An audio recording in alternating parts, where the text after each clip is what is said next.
Awesomeness. Happiness. So we're going to continue. Ladies, we're going to encourage you to use the chat as a form of communication. If you're loving what our panelists are saying, you know, you can do a reaction mode, Nyana. Put your question on the chat. We will be monitoring the chat as we're going along so that we are able to track some of the questions. So as when we get to the Q&A, we have your question. But in essence, welcome to Financially Bold webinar. We are excited to have you. This is a collaboration between Women Startup Competition and Courageous Women Arise. And all that Courageous Women Arise is all about is that we are empowering, encouraging women to courageously arise and serve God's purposes in their sphere of influence and leadership. So now we're talking business. There are different spheres, and today we're focusing on the sphere of business. So we're super excited to be collaborating with Women Startup Competition Africa, let me say, because it is a global organization. So Africa, this is an Africa chapter that we are collaborating with. So we're going to be looking into break the money mindset. Eish, why are you thinking that topic is hot? We're looking forward to hearing how do we break the money mindset and fix your credit score, and Kelebogile will be the panelist for that. And then we're going to talk about financial products, your secret weapons. That sounds exciting. And Thokozile Mahlangu will be taking us through that keynote. And then we'll talk about funding for women entrepreneurs, and Lindi Mphethi will be the one. So as per the agenda, we'll start with keynotes from different speakers, and then we will have a panel discussion. So it is my joy and honor to hand over to Lebu, who is one of our committee members of Courageous Women Arise. She is in the leadership team, and also the ambassador, the ambassador of Women Startup Competition Africa. So I'm gonna hand over to Lebu to just steer this ship moving forward. I'll be behind the scenes managing the chat, and yeah, let's get this moving. Over to you, Lebu Mashaba. Thank you. Wonderful. Thank you, co-pilot. Can we give co-pilot a round of applause? I think there's reactions right there, so we can do that. Let us see some love. I think she's done a sterling job. Let's just see some love. Thank you so much, Sepiso. Really, really appreciate. It's such a privilege to be part and parcel of this. And thank you so much for joining us. Financially Bold. We expected that by the time this webinar is done, you will be so equipped, you will be so motivated, you will boss your finances, and whether it's on a business side of things or on a personal level. So thank you so, so much.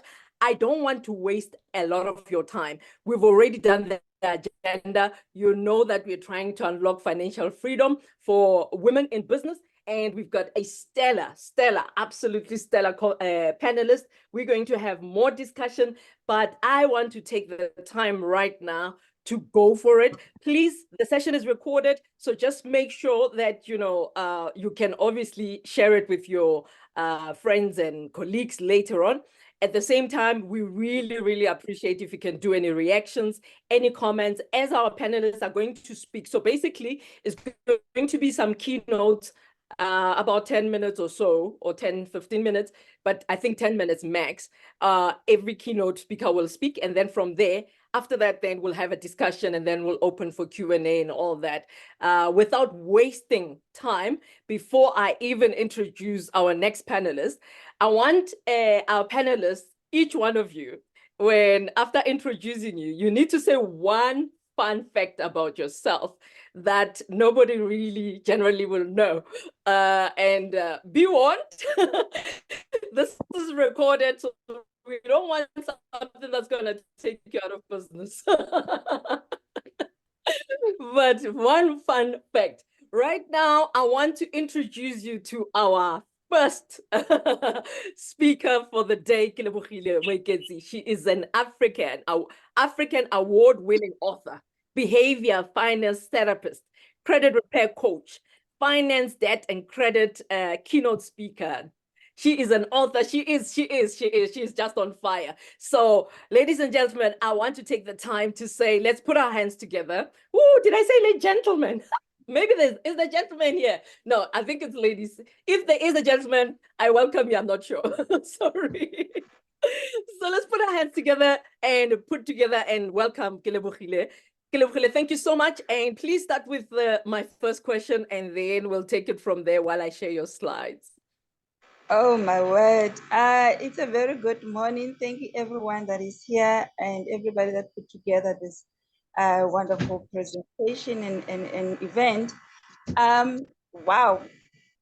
One thing that is a bit of a funny from me is that I'm colorblind.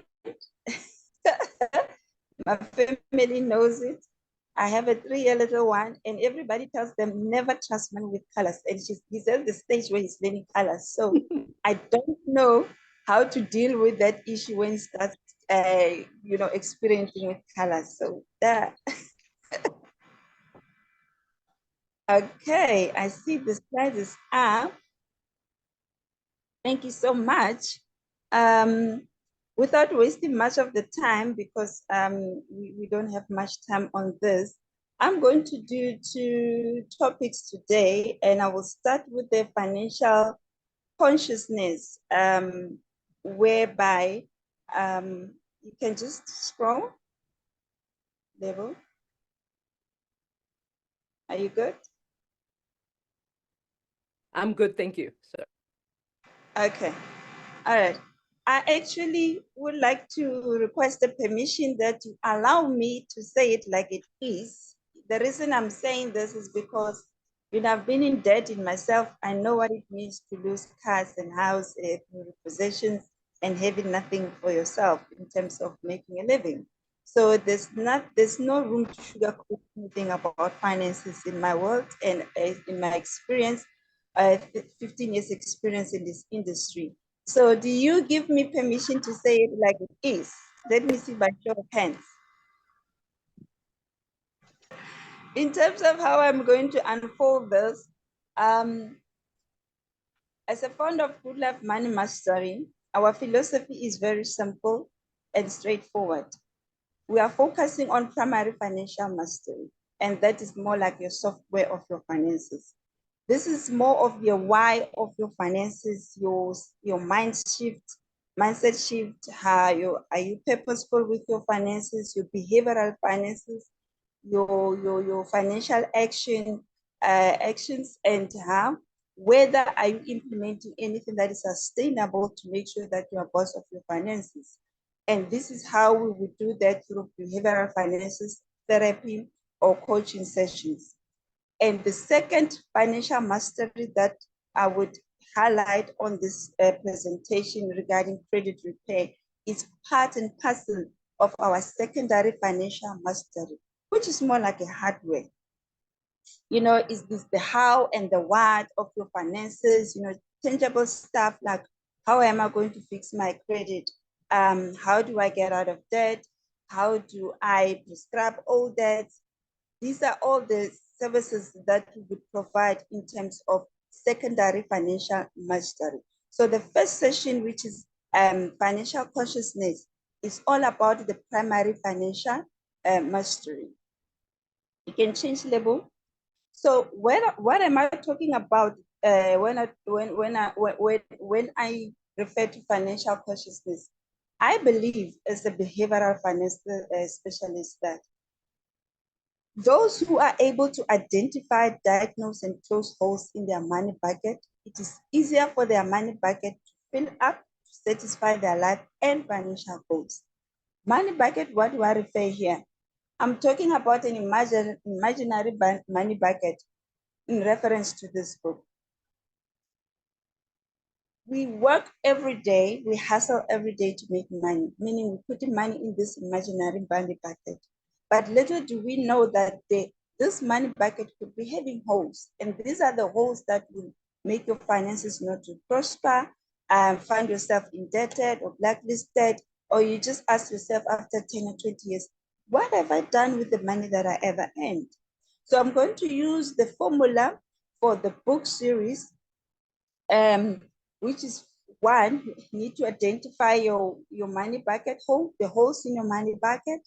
You need to diagnose the holes in your money bucket, and you need to close holes in your money bucket, because whether you put in 50,000 or 500,000 or 50,000 multiple times in that money bucket, for as long as there are holes in that money bucket, it will not fill up to the manner that you would anticipate it to, or the way you want it to.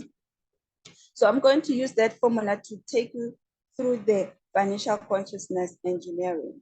So you can skip this one level. Yes. So I'm going to take you through the 4 levels of financial consciousness, which is part and which is one of the technique that I use during my behavioral finance therapy sessions. The first level here that I want you to focus on is the financial and societal consciousness. This is when a lot of people are playing financial victim. Oh yes, financial blame, financial shame, financial guilt. Financial blame is like, oh, you know, my ex-husband this and that, and this is why my things are not working out. And we're talking about something that happens many years ago. Oh yes, something happened with my family members. They tricked me. I got scammed about this issue with credit repair of the debt review, but they're not progressing from that point of view. They're stuck. So financial shame is when you're saying, oh, I'm 40 years old, I have nothing to show. What is it that you're going to do from there on? You're focusing on the victim space. Financial guilt will be like, why do I keep wasting money? Why do I keep on, you know, entertaining this kind of company where I'm always wasting my money? So this is when you are identifying holes in your money bucket to say, these are the things that are holding you stagnant in terms of you not putting your mental consciousness to progress in your finances or your life in general. So how and in what areas am I playing the victim, and in what ways it serves me? A lot of people, they've gone through a divorce, they've gone through bad relationships and it destroyed their finances, or they had a bad deal in the business, but they are not putting measures to move away or to let go of anything that came negatively out of that. We're also talking about the negativity that comes from the societal influences. You know, we want to live the Instagram lifestyle. We want to impress the neighbor next door. We want to do all those things. So these are the things that are creating your financial consciousness. And a majority of people are in this level. And you can have a lot of money, but you can still be in this level whereby you're making a lot of money, but you're not putting in place better financial behaviors in place. So how do you diagnose those things? You have a life and financial mentation. Mentation is when you're forever repeating the same things. How can he do this to me? How can she do this to me? What am I going to do now? How can she, I've lost my house. How am I going to take care of my business? All those kind of repeated mental self-inflicting prophecy. Financial stagnation, inaction, blockages, or you have your debt problems. There's also an element of where you're not having your best state or your best foot forward, where you have your low self-esteem, you're doubting yourself, even in your business, you don't take bold actions because you feel like whatever happened in the past is blocking you to move forward. So when you go to the next formula, last part of the formula is that closing holes in your money bucket. Here I'm talking about, before I go to that, unforgiveness is also an issue. If you've got a financial issue, financial unforgiveness for people who have taken action, have done something to you that have made you lose food in terms of your finances, you will still not be able to progress financially in life because you having those limitations in your mindset. When we're talking now about closing holes in your money bucket, how can you move away from this level? You need to be aware that financial blame has no transformational value. Financial shame and guilt, None of this has transformational value. If you keep on holding on to this activities or this state of mindset, you will not transform in any other way. And also living your life to impress people or even people that you don't know, or to try to fit in, that has no transformational value in your finances and in your life. So when we go now into the next level, we are no longer talking about identifying and diagnosing, because it's a better level now of your finances. You can go to level 2 level. Level 2, here we're talking about self and financial awakening. We sometimes hear a lot of people say, I'm manifesting for my house, I'm manifesting to buy a car, I'm manifesting to get out of debt. That's when they are now saying, you know what, I'm done being a victim. I need to get my things in order. I'm taking the road less traveled. I'm getting my ducks in the road. They start visualizing. You hear people talking about visual boards. They start visualizing, what is it that I want to achieve in life? How can I fix my credit? I want to settle my debts. You know, usually these things happen during the beginning of the year, when people are putting together yearly goals. So this is now, when you are at this stage, you know who you are at, the self and financial awakening. And by virtue of you being here attending this webinar, you are tapping in this level 2, because you are taking one step towards awakening your financial wisdom. And you have intentions, you had the intentions to be here, and you are here, and I must applaud you for that. So this is very important to understand where you are every day in terms of financial consciousness. So how do you then, what is the tool for you to close the holes in your money bucket if you are on the level 2? So visualizing, manifesting, and intentions and goal setting. And here I'm talking about the means goals. I need to fix my credit. It means I need to find a person who can, or a company that can help me fix my credit. I need to get my credit report checked. When we go to now to the next level, yes, level, yes. I usually encourage my clients to do this daily meditation. What would it take for me to achieve whatever I'm manifesting? What would it take? So if you wake up every morning and you consciously say to yourself, what would it take for me? And you do what I call segment intentions. That's when you say 9 o'clock to my early morning is 9 o'clock to 11 o'clock. This is what I plan to do. What would it take for me to have a good sessions with my clients? What would it take for me to make money? What would it take for me not to waste money during that time? From 11 to 12, you segment your day until you go to bed. And each and every segment of your day, what would it take for you to make money? What would it take for you to make better financial decisions? What will it take for you not to waste money? So once you do that, you are channeling your mind through for the day to be conscious about your money, to be conscious about anything that involves the movement of your finances, and you are aligning that to your day-to-day activities.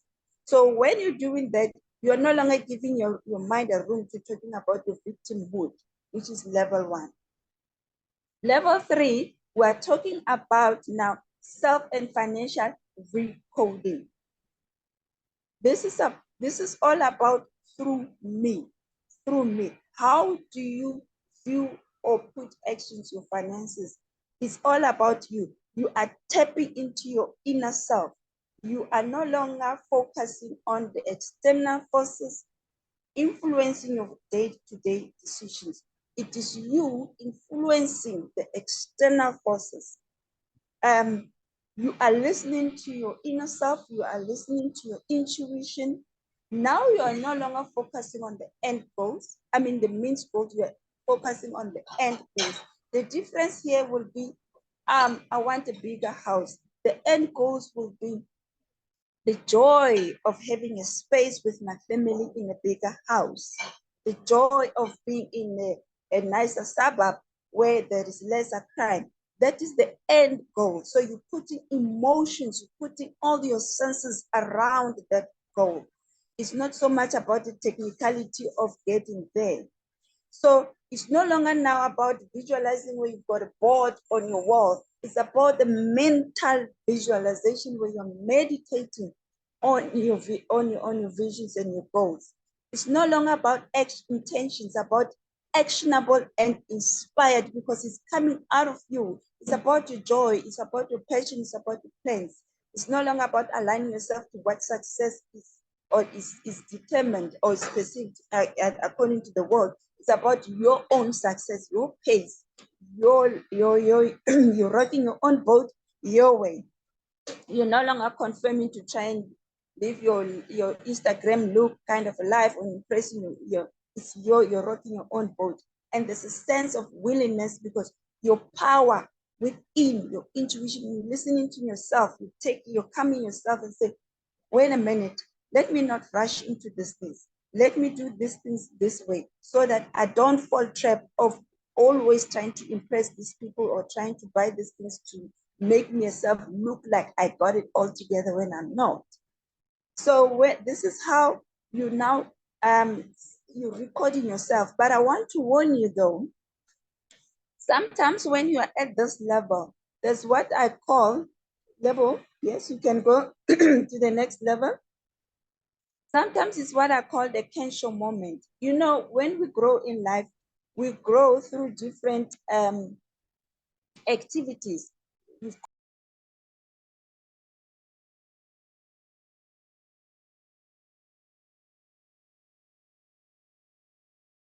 You are muted. Lebo, you've gone muted. Oh, I don't know what happened then. Sometimes we go through Kensho moments. Kensho moment is when you grow from temporary pain.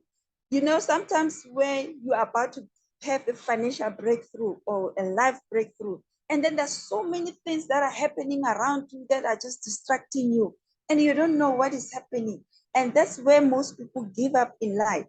That's where you give up in your business. That's when you give up in your finances. That's when you give up in anything. And depression and anxiety comes in. So I'm warning you that when you're in this level, when you are manifesting from inside, when you're shaking the world and your vibration, because every person has got a frequency, you must know that you'll be disturbing anything that needs to move away. And sometimes it's you being strengthened to say, hold on, this is the breakthrough, because towards the finishing line, you are tired.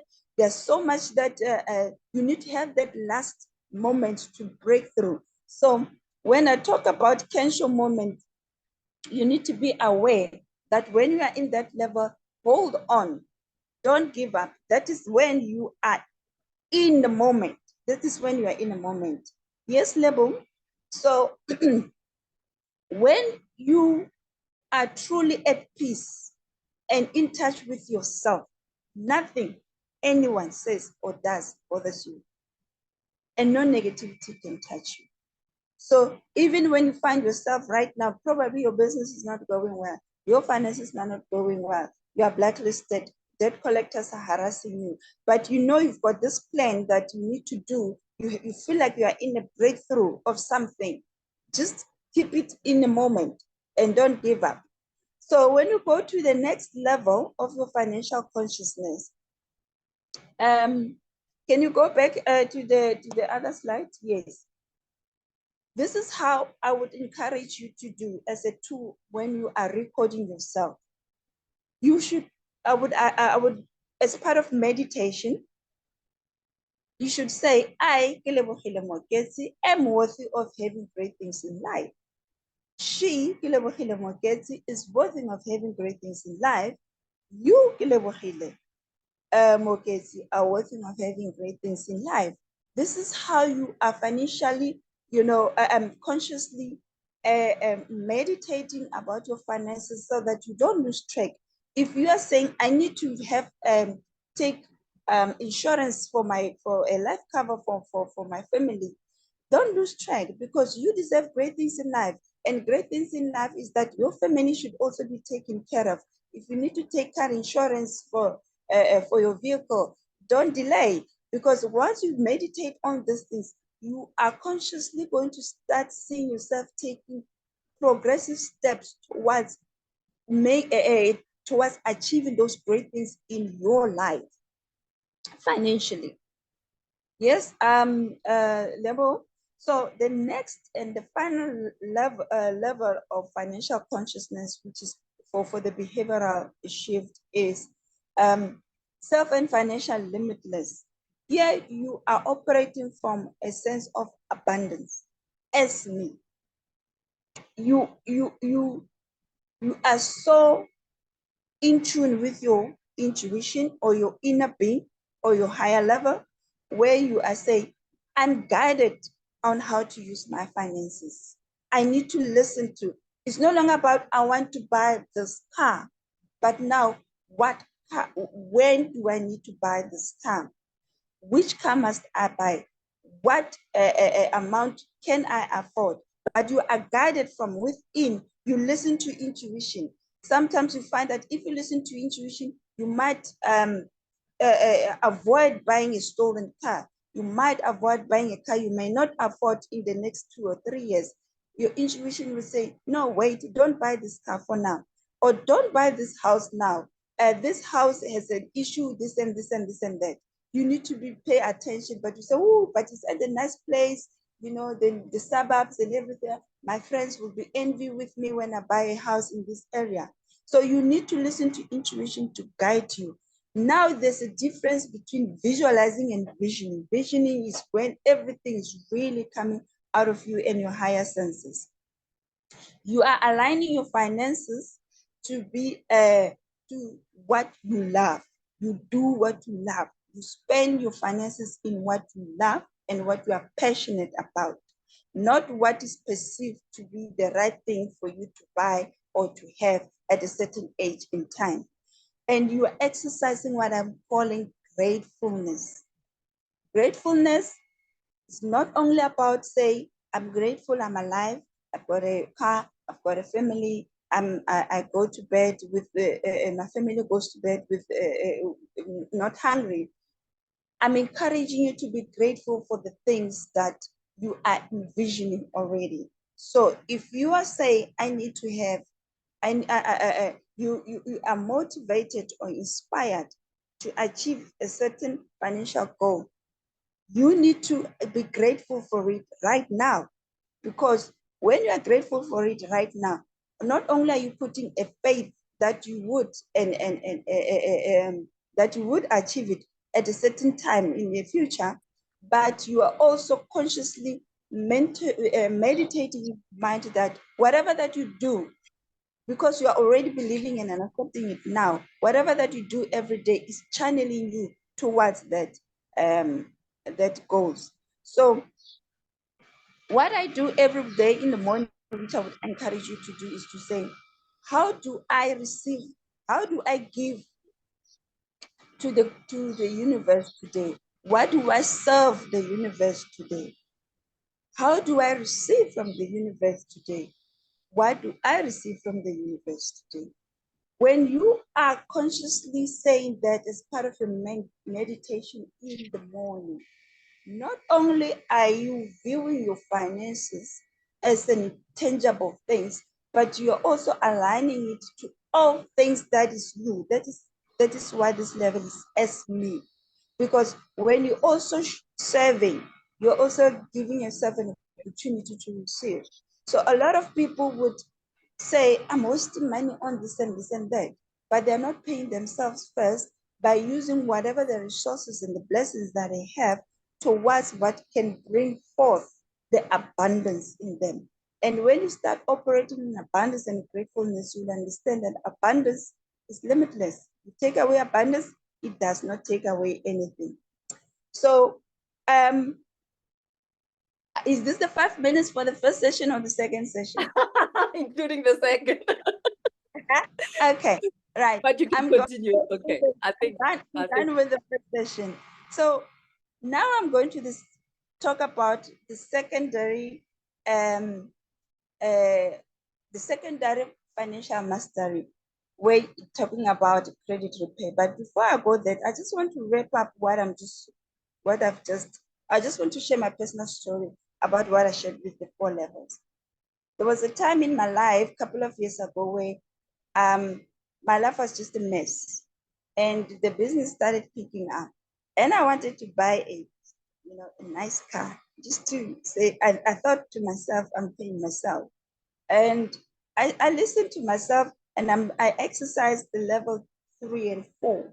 And at that time, my intuition was saying, no, wait, don't buy that expensive car, wait. And then I waited. And then when I waited, couple of months later, things started getting better. And then I said, okay, I need to buy a car. Then I bought a car cash. It was not a German car. It was not a big car, but it was a car that I was able to buy cash, and it was fairly brand new. And by virtue of me waiting, I got to buy that car with 120,000 less.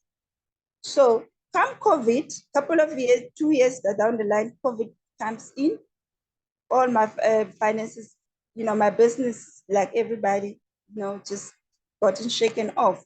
Only to realize that had I bought that German car through the bank, I would have lost my car at during the COVID. So this is just one of the ways that I'm trying to make you aware. How do you interconnect all those levels? So moving now to the credit repair, I would have lost the car. I would have been blacklisted with the car being repossessed, and I would have been blacklisted. But now, how do you fix your blacklisting nightmare? This is what I'm focusing on this book, the 9 steps to fixing your blacklisting nightmare. But today I'm only going to talk about one aspect of that, which is debt prescription. I'm telling you, 4 out of 5 credit profiling that we do every day at Good Life Money Mystery, they have what we call prescribed debts. And prescribed debts, you can scroll a level, and prescribed debts, these are the debts that you haven't paid for over 3 years. 2015, 2014, 2018, something happened. And even in 2020, when COVID started, you stopped making payments towards this account. And along the way, for whatever reason, why you did not pay, these are unsecured. You can scroll level. I'm looking at the time. This scroll again. These are the unsecured debts. These are the debts that are the loans,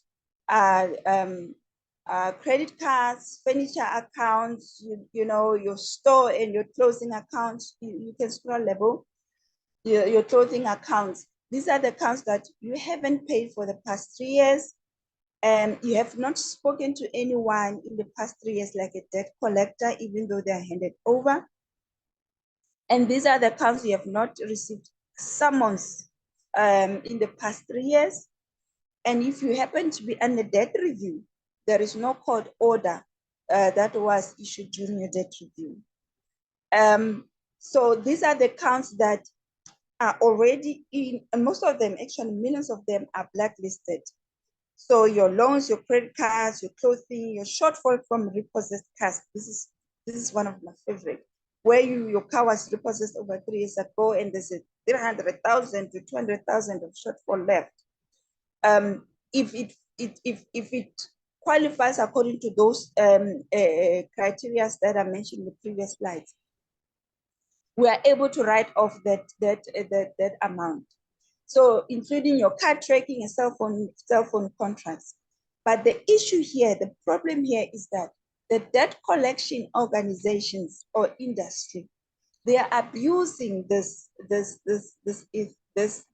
debt prescription thing, because they know that a lot of people do not know that there's what we call Prescription Act 68 of 1969, where it is your consumer right to cancel these debts. These debts that I'm talking about that are older than 3 years old, unsecured debts. So what they do is the account is handed over to them. They call you and say, yeah, by the way, you owned this loan. You need to pay us this X amount of money. By the way, we'll give you a discount, a 30% discount. But ideally, you're not allowed to pay that amount of money. So that consumer right, when you come to us, we are able to write off any amount of that debt. So you find that a lot of people go into debt review thinking they're over indebted. Whereas when I do their credit profiling, I realize that 40 to 60% of their accounts are actually qualifying for prescription, and they are no longer over indebted. And you find that people who are under debt review, there's a fallout in their debt review. They haven't paid their debts in the past 3 years, or the debt counselor. And when they come to do credit profiling, we realize that no, even though you're under debt review, but this chunk of debt have prescribed. Let's prescribe them first. And then when we prescribe, it means you're only left with 1 or 2 accounts. Settle this one. Then we can take you out of debt review. Millions of people are stuck in debt review. Millions of people are also being scammed into getting into debt review. So you may continue, Lebom. These are just the testimonials of the work that we've done for years, where we are canceling debts from, as you can see, MFC, taxi finance. These are just the carry possession balances. These are the typical creditors that you know. This is a debt review clearance certificate that we are able to issue. Most of the people that, I would say 90% of the debt prescription, debt review removal, are people where we have prescribed their debt first. And once we prescribe, then we go to the second phase of taking you out of debt review. This is now you see people qualifying to buy credit. After that prescription process, we go and clear these accounts at the credit bureau, and then we remove your debt review. But this is not only for people who are under debt review, anybody. Most people, like I said, 4 out of 5 credit reports, they've got this prescribed debts. But what I have a problem with is that it is known that women are more over indebted than men, but 75% of men are really canceling their debts.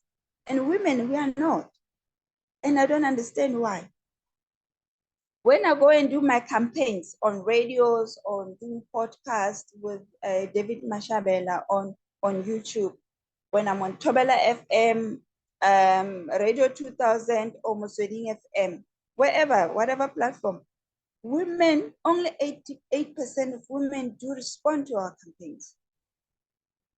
I'm telling you right now, 95% of our clients are men, not women. What is happening? Why are we not taking charge of our finances? Why are we not taking progressive financial steps to fix our debt problems, our credit, our blacklisting issues? Because men are doing it. So in conclusion, if you want to take the first step in repairing your credit profiling, you can download my booklet. It's called Get Your Toolkit to Avoid Debt Review Scams. It also talks about debt prescriptions. If you know anybody that is also under debt review, this is a must read. It's a 20-page book. It's free for you. You can download it. And this is my gift to you. This is my gift to the universe. This is my gift to say, I need to empower people to understand their consumer rights and how they can get out of debt and how they can be credit worthy. And thank you so much. Say what? What? Guys, I don't see any reaction. I am not seeing. It is, really, I cannot believe. I cannot believe. Let's see what the technology says. Can you believe it? Wow, wow, wow, wow. Thank you so much. Really, prescribed debts. I was actually very shocked about the statistics of 92% of men are the ones that take advantage of these opportunities. And I think through our discussion, when we come later on, we'll delve deeper into why women are not taking advantage of these opportunities, because it's not making sense. And I mean, women are the ones that are keeping families alive. They are the ones who are taking care of the kids. Mari, you know, we are carrying this debt and we are not talking about it, you know. And yeah, so I'm looking forward to that engagement. Absolutely incredible. Thank you so, so much for sharing. And we're looking forward to coming back and unpacking more of this. And ladies, I'm used to emceeing in a very mixed gender environment. But ladies, I want to take the moment to also introduce you to our next speaker. Our next speaker is Ms. Thokozile Mahlangu. She is the CEO of Insurance Institute of South Africa. And just briefly, she is an experienced executive with over 25 years in the insurance industry, 10 years as an executive manager, and 7 years as a CEO. And yeah, she is just incredible. She's just going to be talking about financial products and how we can maximize financial for the purposes of making sure that we take advantage of financial breakthroughs and unpacking some of the myths. Thokozile, are you there? I know she's not feeling very well, so she's asked us not to go live. Thokozile, are you there? I'm here. I'm here. Okay, wonderful. Welcome. Please remember that question that you need to answer. And the question is, what is one thing that, you know, that is fun, something that people don't know about, but that is an interesting fact about you. So we're looking forward to your presentation. I'm just going to be projecting while you telling us a little bit more about yourself. Thank you, Lebo. Good morning, madams. And that's a very difficult question, to be honest. I don't even know how to answer it. I've been thinking about it as, you know, when I was speaking. I think I don't have any fun fact about me. I can tell them if you don't. I think you should go ahead. Okay. I think you should. The one fun fact, I was like completely shocked, you know. I mean, if you meet Thokozile, she's the, you know, creme de la creme CEO of, you know, but she can flate. She is like so township. So maybe you can do that. Maybe you can do that just to give evidence. No, I'm not going to do that. Oh yeah, that I do. I do that especially when there's like something exciting or when I achieve something. I ain't gonna do that today. Thank you for that. You make it easy for me. You see, it's not a fun fact for me. It's how I show my excitement. Without wasting time, are you gonna continue talking? Yeah, I'm looking for your presentation, but yeah, you can continue talking. Thanks. Okay. Or would you like me to share from my side? Please can. Seemingly we're having a technical issue this side. Thank you. Okay, let me try that.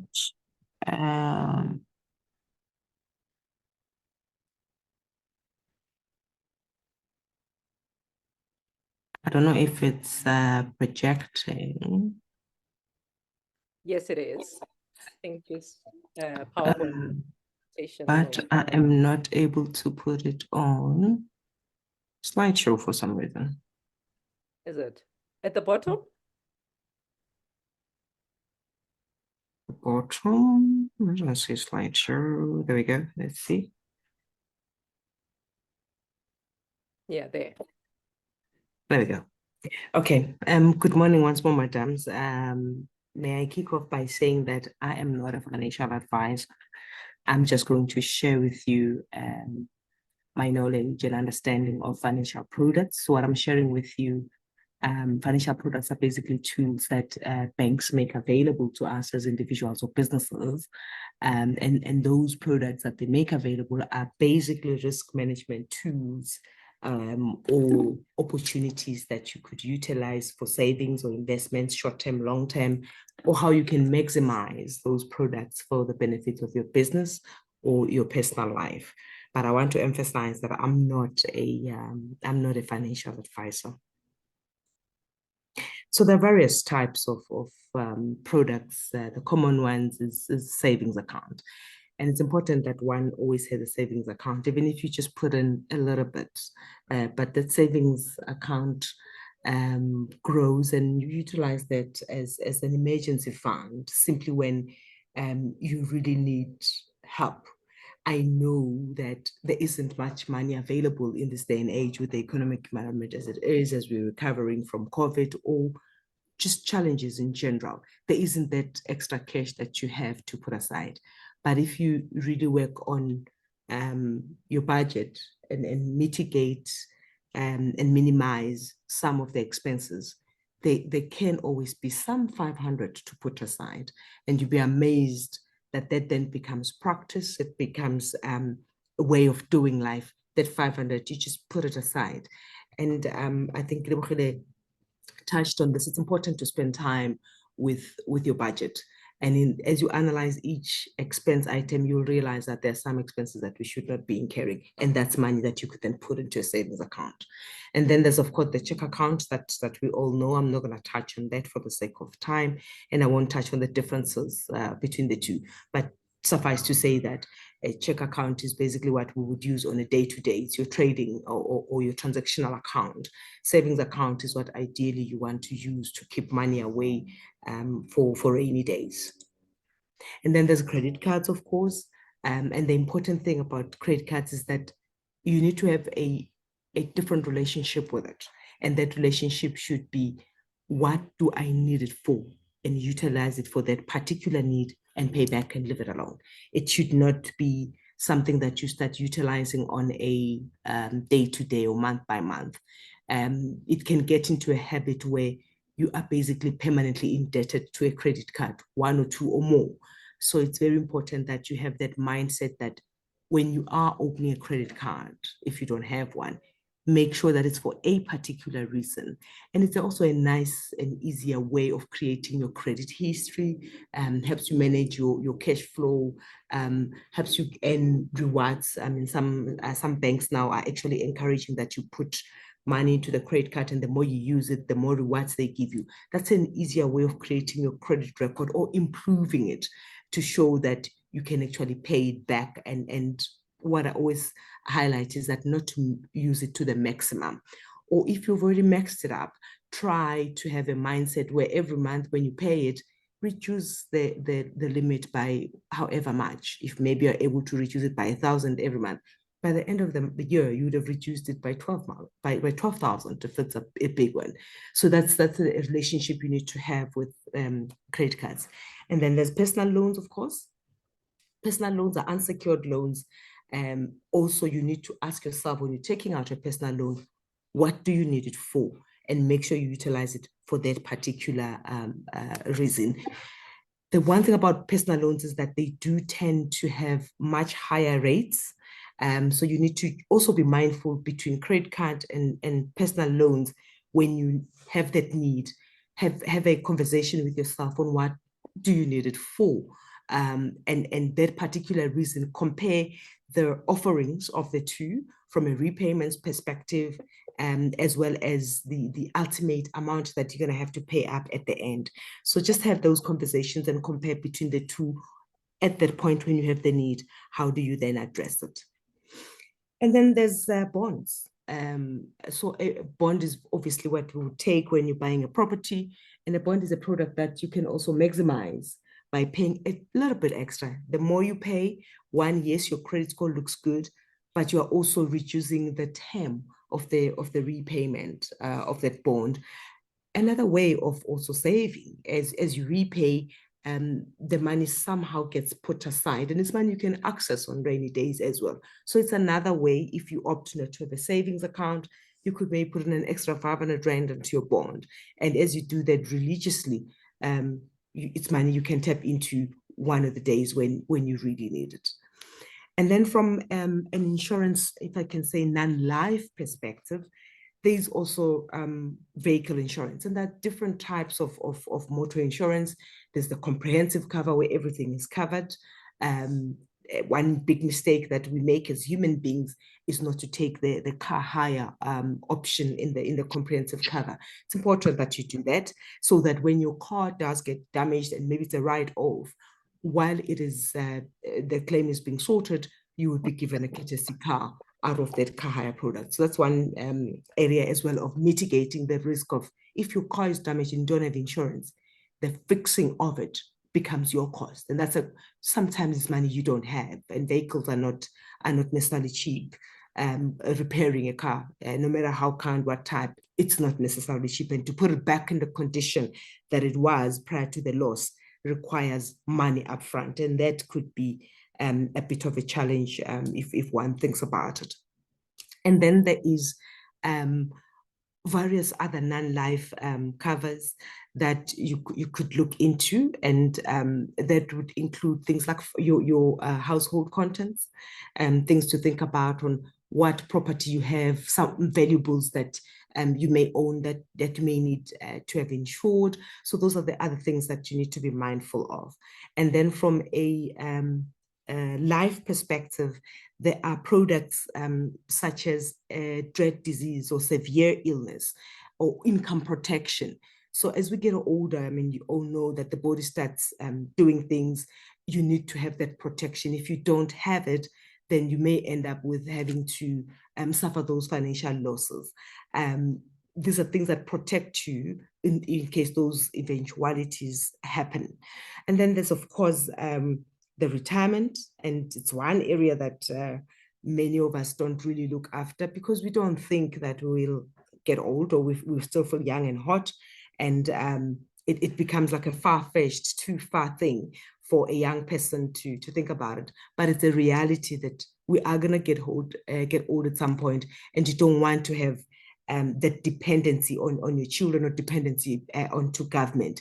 So it's something that one needs to continuously work on in different ways. There are various options as well within retirement. You could have it within a group. If you have your small organization, you can have your group placed with one company, and they've got nice packages for smaller groups and bigger groups. And that's very important to take into account. And you can start small and grow it slowly as you go along. This is also another way where you could mitigate some tax implications, long-term and short-term, but at the same time, you are saving for retirement. And if you were to have a chat with your financial advisor, they can work out on how much you will need after retirement based on your lifestyle now, or what adjustments would you need to make. You don't want to be a burden to children, as historically in the African community, it has been, where we go back to our children to look after us. You don't want that type of a lifestyle. So it's something to be conscious of. Investments is another interesting one. And this also goes with one's risk appetite or risk tolerance.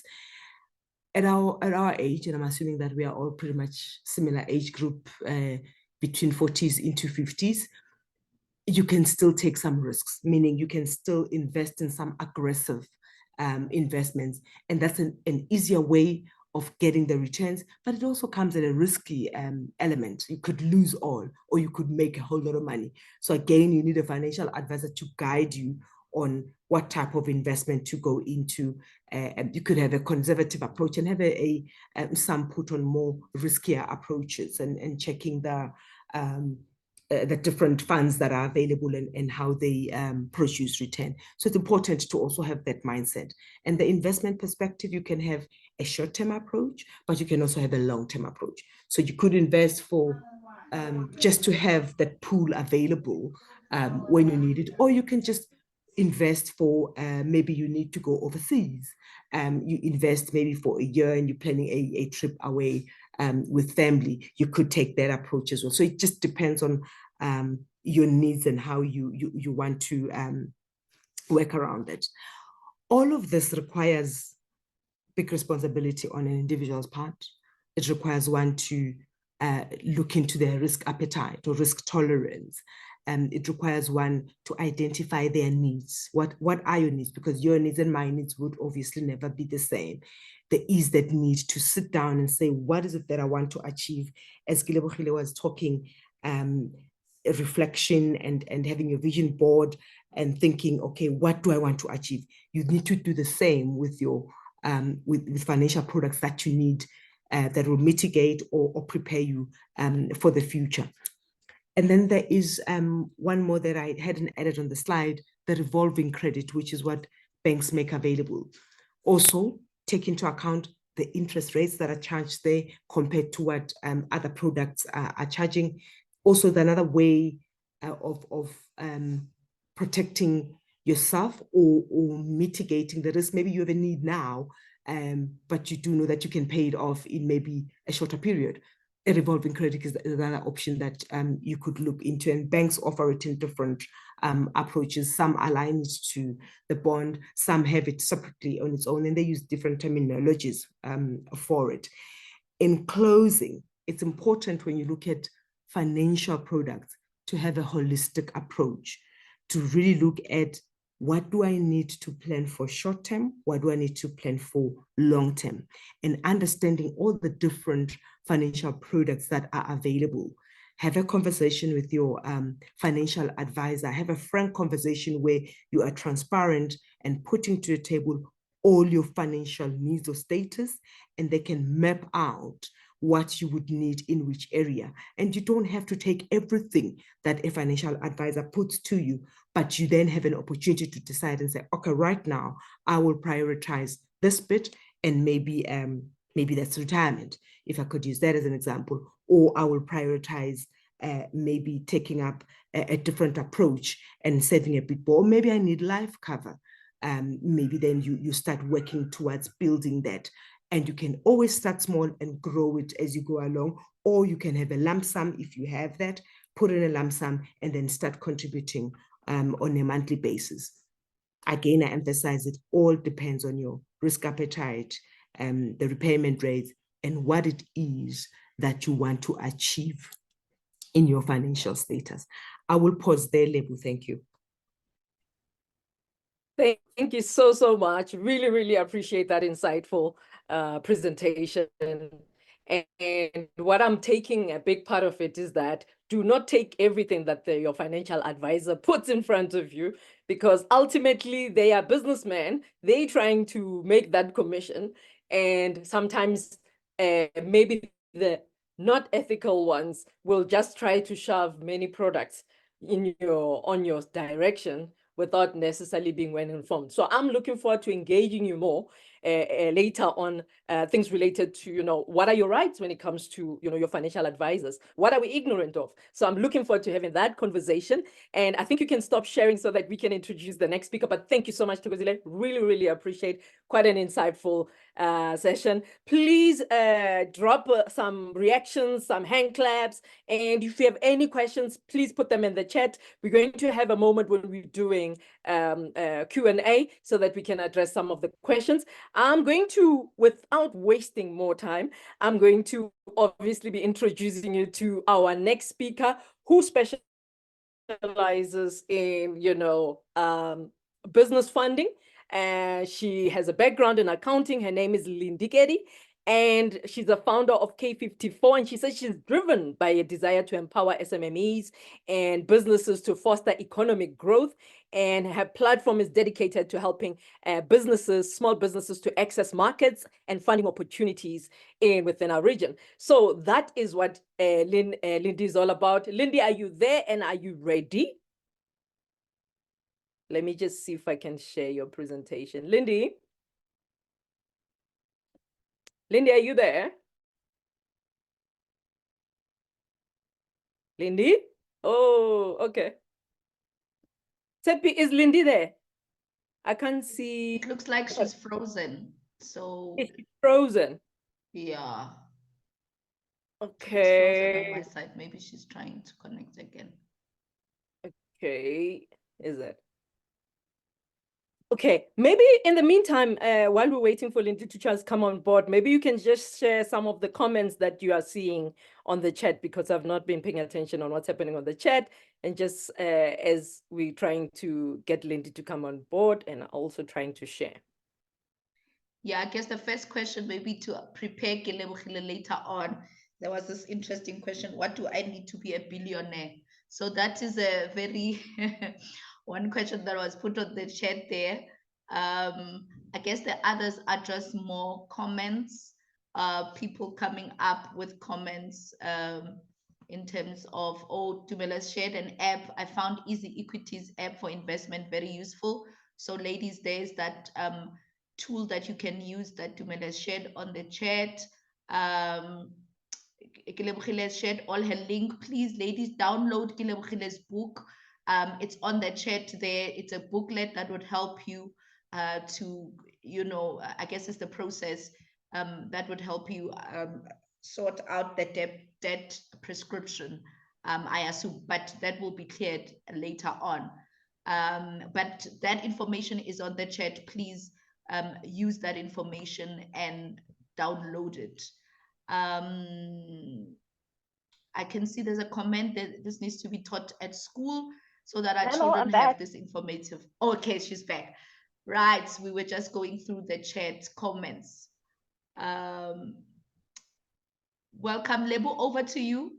Okay, hi, Lindi, thank you so much. We've got Lindi Mphethi, who is going to be talking about business funding.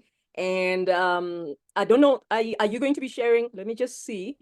I'm going to try to share your presentation. Somehow it decided to hide. So let me, Lindi, maybe can you share on your side? I don't know what happened to my... Are you able to share? Can you hear me? Lindi? Lindi?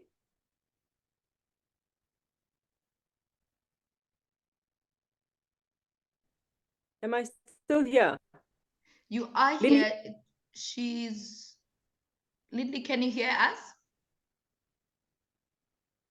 She is moving, but the sound is not on.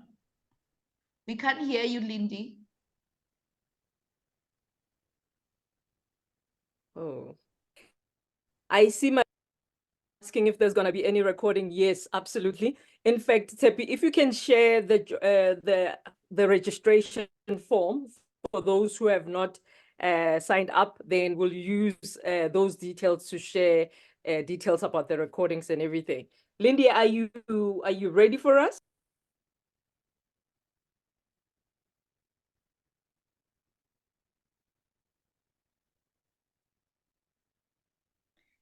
She is moving, but it looks like there's a sound challenge. Lindi, can you put some information on the chat so as we can be able to understand? Maybe can everybody hear me you're now? back. Oh, yes, we can hear you now. Happiness. Coolio. Okay. Wonderful. Should we get started before this network disappoints me also again? My name is Lindi. I'm from K44. This is a company that specializes in making sure that businesses are compliant for funding and market access. Next slide, please. So I just want to break down a few things and keep it as short as possible. Essentially, I want to break down the funding game, how to help businesses know exactly what is it that they're doing, and funding intelligence, which is something that businesses have to strategize around. Information liberation, which is an initiative that we as K44 have taken to end the gatekeeping in South Africa, especially for businesses that are run by women, and share a few case studies and offer direction for where people can access opportunities and practical examples of what happens when a business is compliant and can access markets. Next slide, please. So as I've already said, I'm Lindi, I'm from K44. One of the things that we identified was that in South Africa, there is not a lot of businesses that understand what being compliant can do for their businesses, especially in the context of South Africa, where it's a mixed market, where you do get benefits for not complying with the laws of South Africa in terms of registering your businesses and registering for tax and etc. But you can get rewarded for doing those things, right? So I have a background in accounting and auditing. As Lebu has already told you, I transferred into conceptual marketing. So now I hold 2 qualifications, and we use both of those to help businesses access markets and also access funding, right? I've partnered with a lot of financially accredited institutions, as well as accounting firms, tech specialists. We have so many partnerships with so many people that essentially work towards assisting businesses in the sub-Saharan region. Next slide, please. So when it comes to the funding game, there are assumptions, and then there's the reality of the structure of how funding works in South Africa. The funding game is a positive sum game. This is how businesses should always view their approach towards funding. They should understand that at the end of the day, when you're speaking to investors for equity funding, when you're speaking to debtors for debt funding, asset financing, or any other type of financing, you need to understand that the output has to be less than zero, and for both parties. So in South Africa, what we have is a lot of venture capitalists, firms that assist businesses. We have debt financing, which assists businesses with raise capital through debt. We have asset financing. We have purchase order financing, and we have financing for cash operating activities, right? So a lot of the times when we prepare our business plans or our pitch decks, and we hear that there's a space somewhere where you can apply, we take that single-minded approach where we just prepare our business plans, let the people know what is it that our business did. When in reality, what you actually have to do is structure your business plan towards the goals of the funder that you're applying for. Because at the end of the day, you need to realize that they have objectives, they have return on investment points that they need to address in order for them to fund you. So you will find yourself having had prepared more than 14 pitch decks, if we are being honest, because that what is it that you want based on what the funder you are applying for is looking at, right? So basically analyzing what the funder's KPIs are, and making sure that your application meets those needs, right? So there are a lot of concepts in the funding game. There are pre-seed, post-seed, Series A, Series B. If you guys are familiar with having to knock on people's doors for investments, then you will have an understanding of what these terms are. But essentially, Lindi, pre-seed is any business that is asking for anything between 100,000. Hi, Lindi, can you hear me? I can hear you. Can you hear me? Yeah, Yes, I'm can you hear me? thinking because it's breaking just a bit. Maybe you can switch off the video so that then we can just look at the audio. We can just hear. Maybe it will minimize the breaking. The Thank you. internet. Okay. Okay. Please pause me if you did not get any information. But I was breaking down that We're there are explaining many the- concepts. Yeah.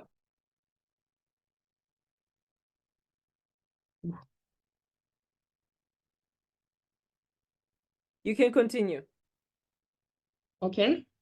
So I didn't get what you said. It actually, the network was not stable there. But the concepts that are involved in financing, we would hear about pre-seed. So any business that is looking for anything between 100,000 and 6 million is considered a pre-seed. So you might be a profitable company who's looking for investment, and you make money, and you might make the mistake of applying yourself under the post-revenue option, whereas in reality, you still fall under the startup pre-seed category if you're asking for anything between 100,000 and 6 million, even if you are post-revenue, right? So post-revenue, it's basically when your business is making profits and you've been running for more than a year. Pre-Series A would be any business that is asking for anything between 10 million and 40 million. When you are a business that is after your business starts making profits and you've started fundraising and you're still going on and going on, you enter the stage where they refer to pre-Series A, where now you will be going into a larger pool of funders or investors or capitalists who will want to invest in your company, but not just a single individual. They'll be pulling from many other investors within their own organizations, and you'll be funded by a lot of people, not just one company.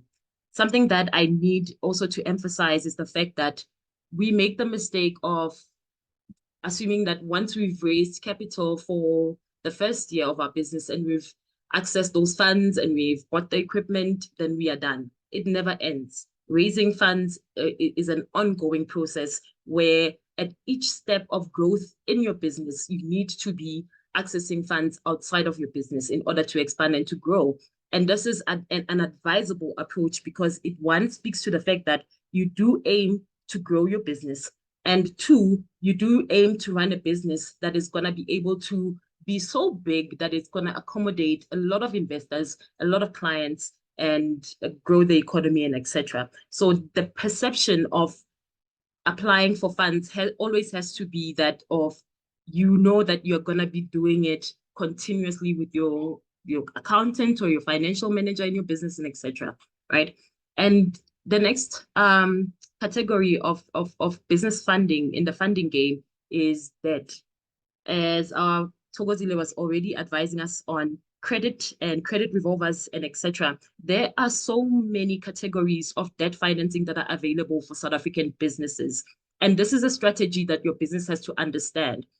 A lot of us make the mistake of trying to avoid debt, assuming that if we get into debt, then we are not going to be free from that debt. Whereas the reality is that 90% of businesses in South Africa that are successful, and I mean your blue chip companies that have over 100 million in revenues, they work on debt.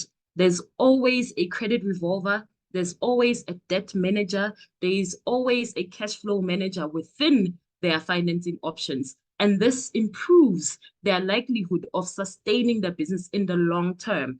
Debt is a good thing, especially when you also break it down in terms of accounting and accounting rules.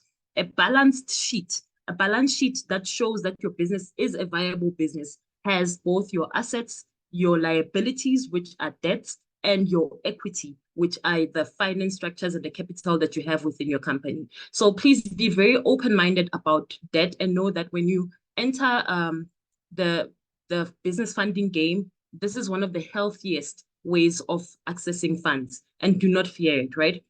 The other thing that I need to break down is that in South Africa, we do not have the most accommodating banks when it comes to business financing.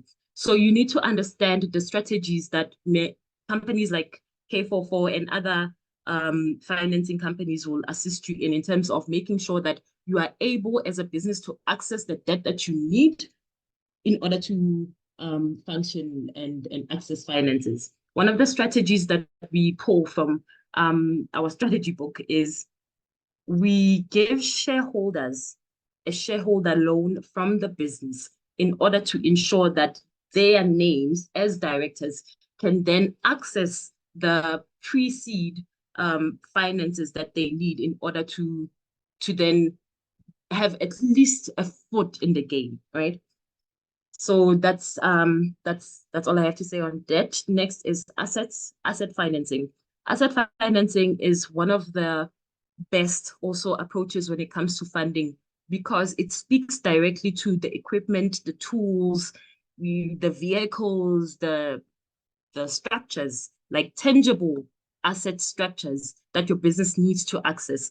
And you get a lot more freedom from the banks in South Africa when you approach them for asset financing. And we do have asset financing companies that specifically will help you with the acquisition of assets, like Mutualism. If you visit mutualism.co.za, they exclusively make sure that they give you the equipment that you need in order to run your business. And their agreement terms are basically that if you do not pay them back, they will repossess those assets and take back their capital and get their money back in that form. It's a very helpful system, because then at least as a business, you have asset financing and you can have the structures that you need to run the business.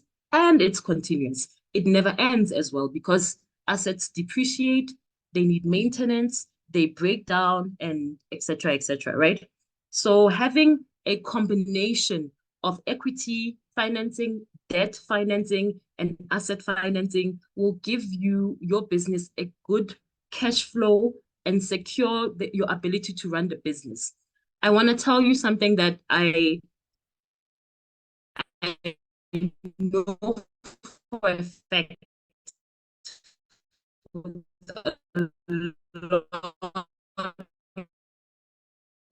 of businesses, especially small businesses in South Africa. When you start having employees, managing your cash flow becomes very, very difficult.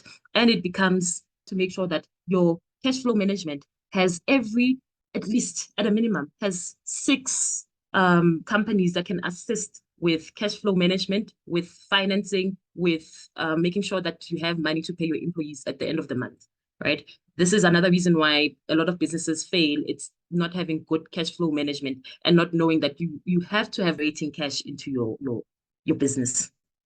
Thank you so much. Next slide.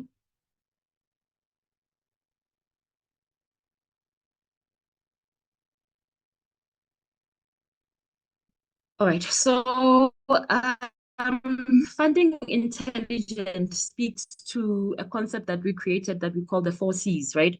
Compliance, rewards, clients, cash flow management, and credit.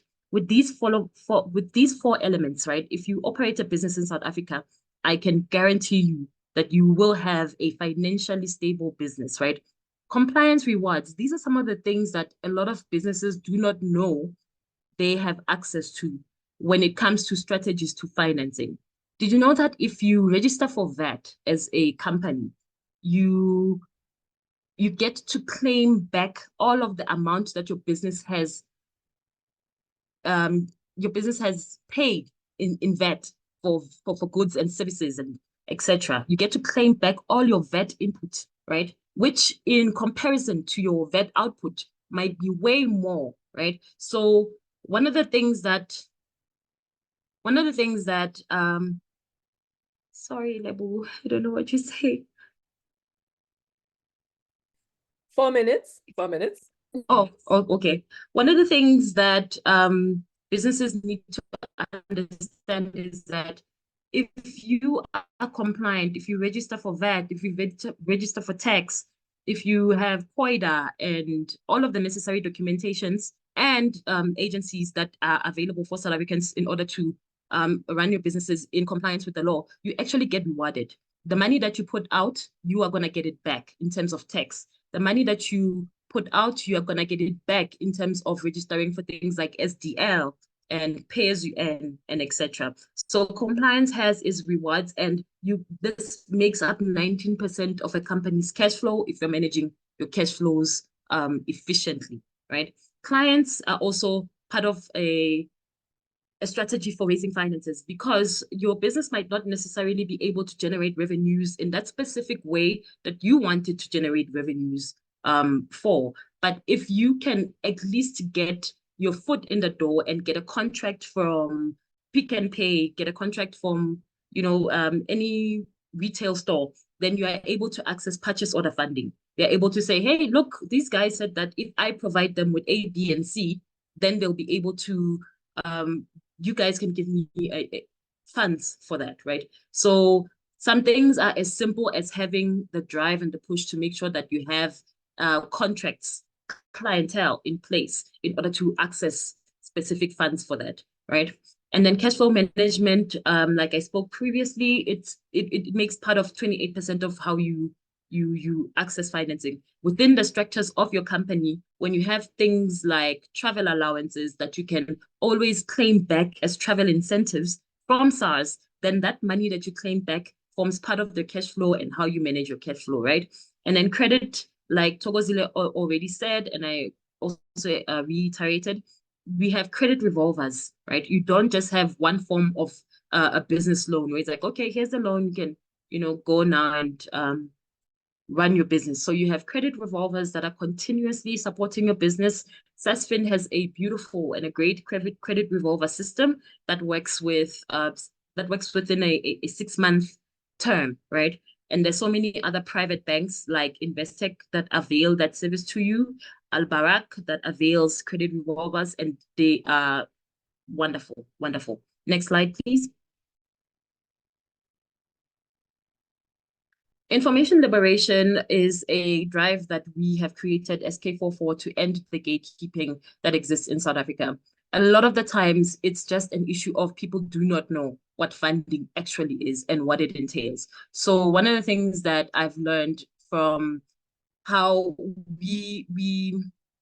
how businesses or how finances take you as a business seriously is through your association. If you have an accountant that is on paper your accountant and can vouch for you, your access to funding goes way higher.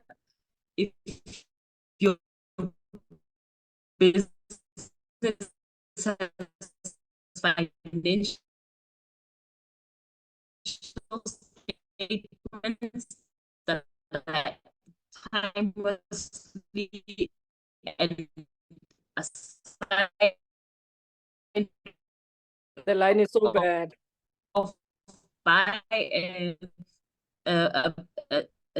CASA or any accountant, then your chances of getting funding is higher, right? And if you understand what is it exactly that the investor is asking Lindi, your line is so of bad. you, which is something that you can only access if you have either a relationship with that investor or you have a partner that already works with those investors. Okay. Okay, can you hear me now? Yes.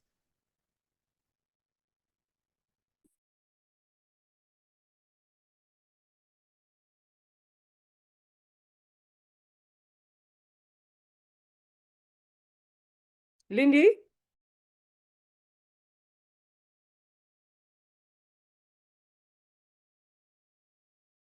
Okay, I'm not sure where Lindi is. Lindi, are you still there?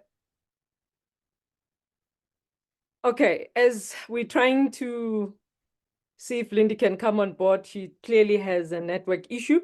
I think we are already over time. So I want to give permission to those. I mean, we had made a promise that we are going to be until 10:30, but I'm just going to ask for, maybe another 10 minutes just to go through the questions that have been asked on the chat, and then maybe one question from my side, and maybe we can wrap up. But yeah, I was hoping that I'm not even on video. I was hoping Lindi can come on board, but in the meantime, are we happy? Can I just see with the showing of hands? Unfortunately, I'm sharing, so I can't even see the reactions. But are we happy with another maybe max, maybe 15? We end at 2:15. Seppi, can you confirm? I cannot see because I'm still on sharing. We won't be able to see because, yeah, but the reaction, I guess, let's just continue. We will record. Let's encourage people to write their questions on the chat. If they have to jump off, at least we'll capture the questions and they'll be answered, even outside of this conversation. But I think it's safe. I'm trying to also just monitor the chat to see some responses. Okay. Yeah, but I think let's start the panel Right. discussion already with your questions. Okay. Yeah, so as we get going. All right, wonderful, wonderful. Thank you so much. Stay only until 10:40. Yeah, so I think let's get her to answer some of the question 100%. Yeah, let's start with you, Thokozile. Just give me just put me a little bit off guard. Let's just get. All right. I think one question I have for Thokozile is that you, in your experience working in the insurance industry for years, what are we generally ignorant of when it comes to insurance policy? And maybe as you answer that, can you also just answer, you know, that women are sometimes quoted higher premiums from insurance products. Are there strategies that we can use to negotiate more favorable rates and so forth? You know, what are our rights? Thanks, Thokozile. You can just answer. Thank you, Leb. So the first one, what is common is the retirement. There isn't sufficient intentional investment into retirement. One, there is also no sufficient and intentional purchase of policies that look into severe illness, strep disease, or income protection. Those are the common areas. We generally take life cover, vehicle insurance, home and household contents. But as we get older, I think we need to change our risk appetites, or need to change our outlook into insurance, and what other opportunities do insurance provide to mitigate losses, or to take a different approach towards insurance. With regards to your second question on women being quoted higher, I can't comment on whether women are quoted higher or not. I don't have, I'm not privy to that. My own personal view would actually be that women would be quoted lesser than men. One, because there is a perception that women are more cautious than men. There is also a perception that women are better drivers than men. So I'm not aware that women are actually quoted much higher than men. What was your last point was, what was the last question again? What are our rights? It was more like our rights, especially when it comes to, you know, dealing with your financial advisors. Kelebogile, we see your hand. You'll definitely come on now. Thanks. So access to information is very important. So a financial advisor will give you a whole lot of information. Your right is only take information that you need for that particular time. It's very important that you actually engage with the financial advisor. They can be very confusing. Ask them, you don't want too much information. You only want information relating to what you've asked for. Once you've taken care of that, then you can be open to other information. I know they always say we want to take a holistic approach. We want to do an entire profile for you. That's fine. They can give the profile, but hone into why you engaged with them in the first place and address that. It can be very confusing, and the terminologies can be quite confusing. So avoid being overloaded with information. It can be very overwhelming.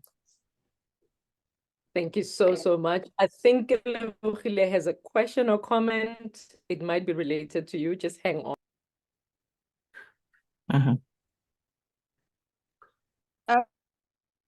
Yes. In reference to the quotation being a bit steep, I wouldn't say much for women or for men, but what I can say is that if you've got a bad credit, there are certain insurance products that you would be quoted a higher fee for that. For instance, your car insurance, your household insurance and your credit insurance and all that.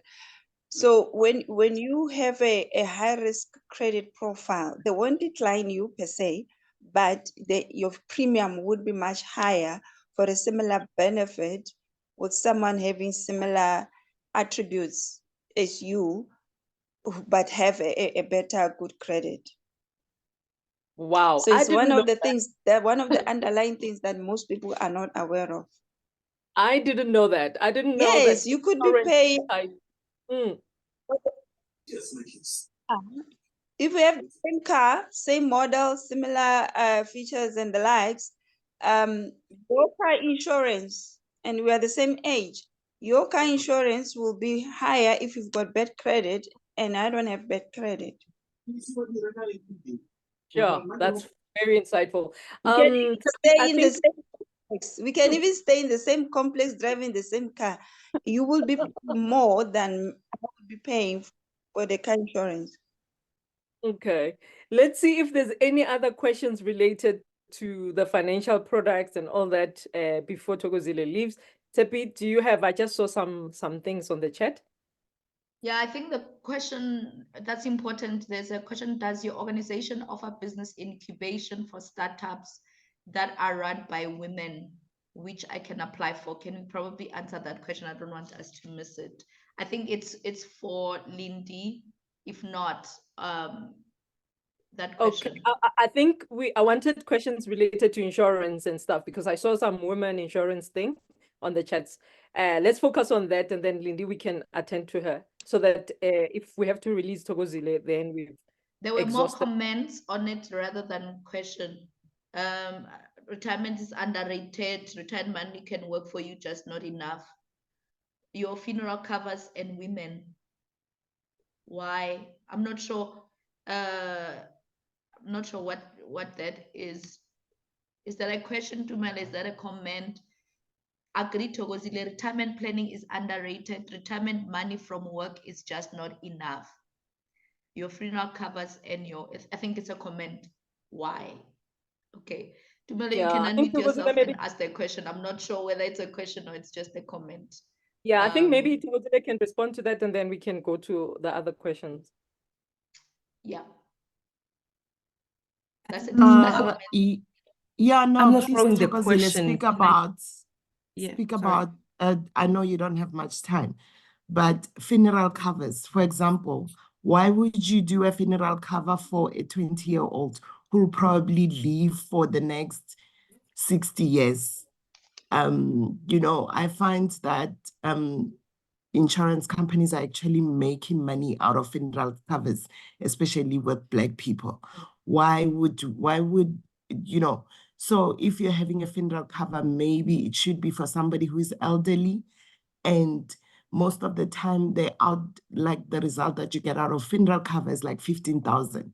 Let's say you've been saving for the past 10 years for 15,000. I'm sure you can save that by yourself with your bank. And I see a lot of people, even, you know, like people who are earning way less and they're taking funeral covers, and then the next thing they don't have a job anymore. You know, I'm just saying funeral covers are a trap for Black people. Thanks, Tumelo. So I can respond in two ways there. One, I think as the Black community, we have high regard for funerals. And you would find one person with a whole lot of funeral covers. So it's not the fault of the insurance companies. It is us who go and buy the cover. And it's quite common. If you were to speak to most of our friends, funeral cover is just something we take so serious, yet we don't take retirement insurance that serious. So that is not the fault of insurance companies. Your point regarding why take funeral cover for a 20-year-old, you have to take funeral cover for everyone. That will be my guidance. The fact that a person is younger doesn't mean that an eventuality would not happen. Life happens. There could just be a car accident. There could be an unexpected sickness, and that leads to death. So I would caution and say, don't put an age limit to it. From birth, a kid, you need to have funeral cover for it, because you never know when an eventuality would happen. So that's the cautious element. The question is, how much of the cover do you need? And that different, I had to mention 15,000, that different levels, and it purely depends on your appetite. Do you want to buy a cover for 50,000? Do you want to buy a cover for a certain amount? And some insurance companies do limit though, when it comes to kids, they put a cap in it. And that's because historically there has been a use of funeral cover for children, for youth being utilized for scrupulous behavior, and that's the reason there is that cap. But I would caution, it's important to have funeral cover, but it's not important to have a whole lot of them. Look, some people use it for other benefits, which is not out of integrity. So I would just leave it there. Thank you. Thank you so much.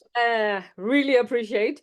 Thank you for giving us your wisdom. If you have to drop off, we do understand, and we can see more people are dropping off. And thank you so much for giving us the time. And I think Thank you. Bye. yeah, okay, great. Lindy, Lindy was back. Are you back, Hello, can you hear me? Lindy? Hello? Yes, I think you know the one. Hi, we can hear you. Oh, nice. Ah, sorry. We can hear Vodacom you. seems scared to. Yeah. Okay. All right. Lindy, you wanted to, I think maybe as a wrap up of your talk, can you talk about the case studies? I think there was a question on the chat regarding that. Does your company provide an accelerator? Was it an accelerator? Episode? Incubator, I think. Okay, incubator. All right. And yeah, just basically, how do you support, I think, entrepreneurs in raising funds? And, there's always this notion that there's lots of funding in South Africa, but where, how? I think I shared with you that I was part of a international women's event, and I think the event had about more than 2,000 women in one room. And the facilitator asked how many of them have been funded, and only like 10 hands went up, like in a room of 2,000 women. And for me, that was the scary side. So the question is, where are the opportunities, and what are we getting, what we're not doing right? What are the things that we need to consider? It's quite a good point, because funny enough, there's a lot more financing for businesses that are at startup level than there are financing opportunities for businesses that have already generated an income post-revenue.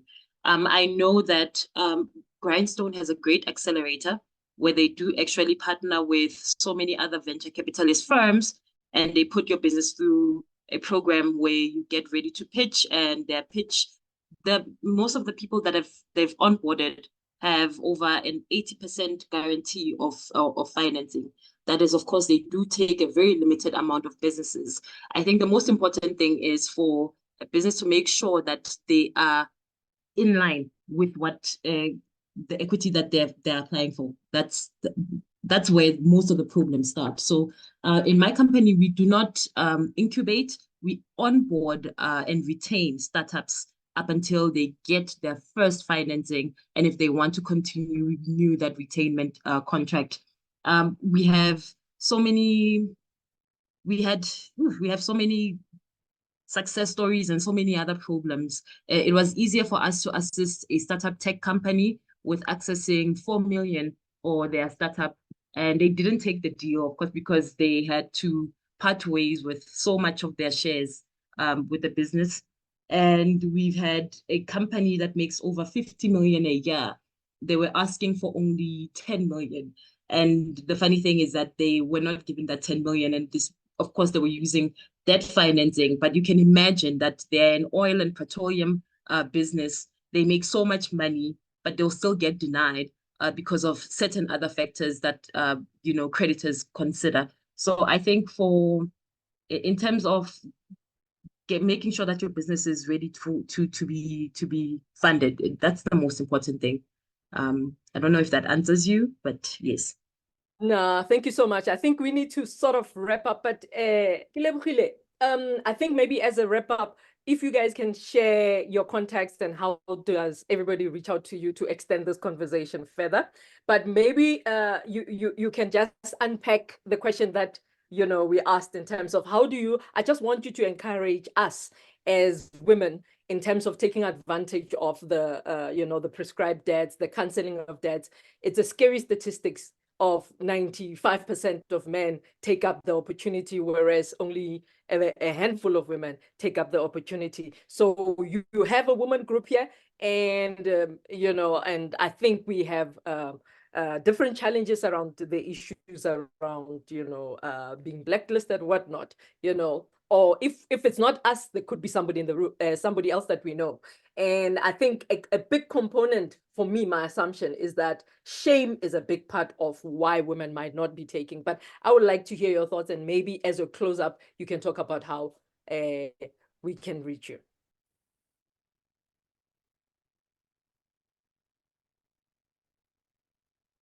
Lebu.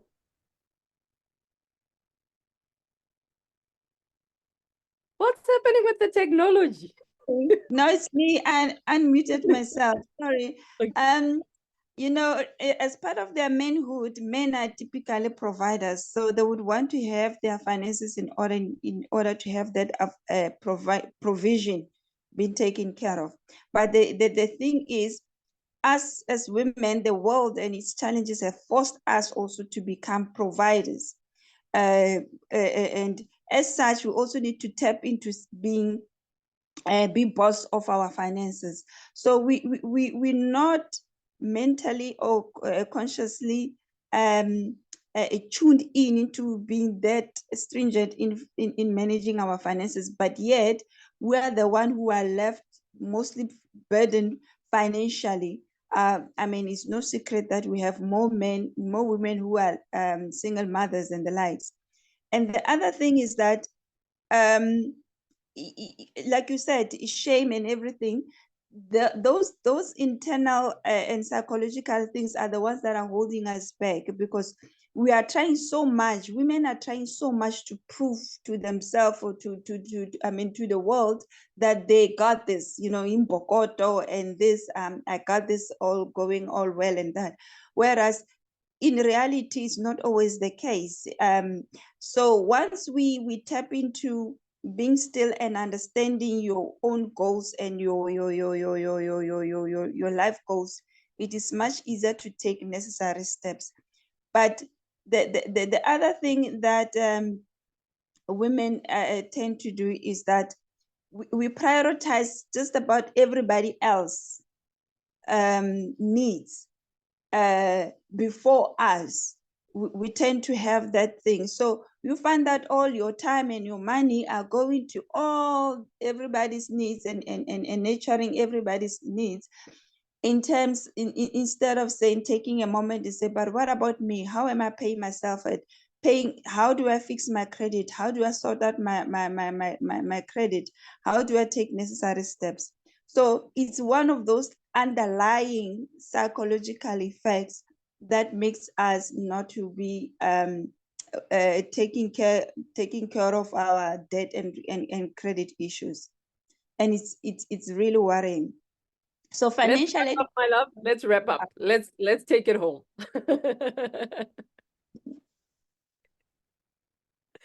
So how can we reach you? Yeah, you can close. You can reach me. You can WhatsApp me. I mean, our business line is 068-339-1392.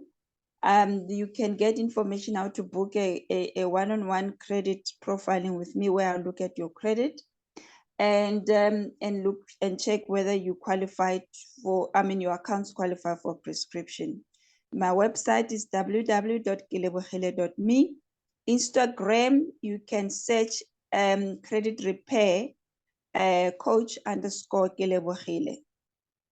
Lovely, lovely. And I think the rest we can always just share with especially if everybody did register their part of our database. We'll share the recordings and we'll also share the details, and we'll also share the link to download that mini book. But thank you so much. Really appreciate. Lindi, your parting thoughts. Hello, can you hear me? Yes, we can hear you. Oh, yes. You can drop me an email at info@k44.co.za. Yeah. Closing remarks? Closing remarks? Yes, women should seek to be entrepreneurs a lot more and be very aggressive about their money.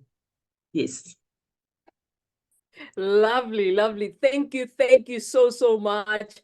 I see everybody. Thank you so much. Bahati is here. Basitsana, Betha, Brenda, Cindy, Elmin, Kiratilwe, KM, Kwena, Lindi Malebu, Nontlantla, Onyi, thank you. Prudence, Railway, Samsung, thank you so much. We really appreciate, and hopefully we can have this conversation and continue to going deeper. But yeah, continue to reaching out to me if you need more information, if you didn't get the details for everybody else. Thank you and have an amazing Saturday.